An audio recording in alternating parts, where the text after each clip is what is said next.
L'Église est une habitation sacerdotale. Vous vous rappelez qu'il a été dit que les vêtements du souverain sacrificateur devaient être pour gloire et pour ornement. Exode 28, 2. Aux yeux de Dieu, bien sûr, l'habillement et les vêtements magnifiques n'avaient aucune valeur en eux-mêmes.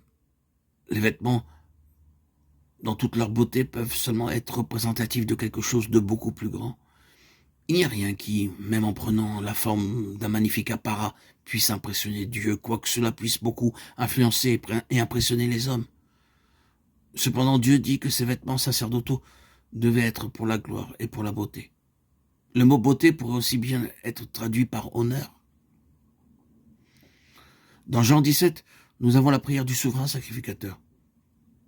Le Seigneur Jésus va vers l'autel, la croix, et ensuite, il va traverser les cieux et parvenir jusqu'au trône. L'apôtre déclare, nous le voyons couronné de gloire et d'honneur, Hébreux 2:9. Pierre emploie exactement les mêmes mots quand, regardant vers le mont de la transfiguration, il dit, car il a reçu de Dieu le Père, honneur et gloire, 2 Pierre 1:17. Quand était-ce? Et voici deux hommes s'entretenaient avec lui. C'était Moïse et Élie qui, apparaissant dans la gloire, parlaient de son départ ou de son exode qu'il allait accomplir à Jérusalem, Luc 9, 30, 31. C'est le prêtre qui est en vue. Nous ne pouvons pas aborder maintenant ce qui caractérise le souverain sacrificateur de l'Exode après la sortie d'Égypte. Le sang répandu, le sang aspergé, le témoignage à l'encontre de la mort, tout cela ce sont des fonctions sacerdotales. Mais l'aspect essentiel, c'est que tout cela est rassemblé dans le Seigneur Jésus comme souverain sacrificateur. Le Seigneur Jésus est prêtre et roi. La gloire et l'honneur résident dans l'œuvre sacerdotale. Quel est le service sacerdotal? C'est encore cet aspect de la satisfaction de Dieu concernant la justification et la destruction du terrain de la mort et du jugement comme étant quelque chose de spirituel.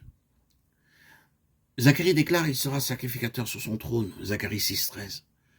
C'est un cumul de fonctions que vous ne trouverez pas très souvent dans la Bible.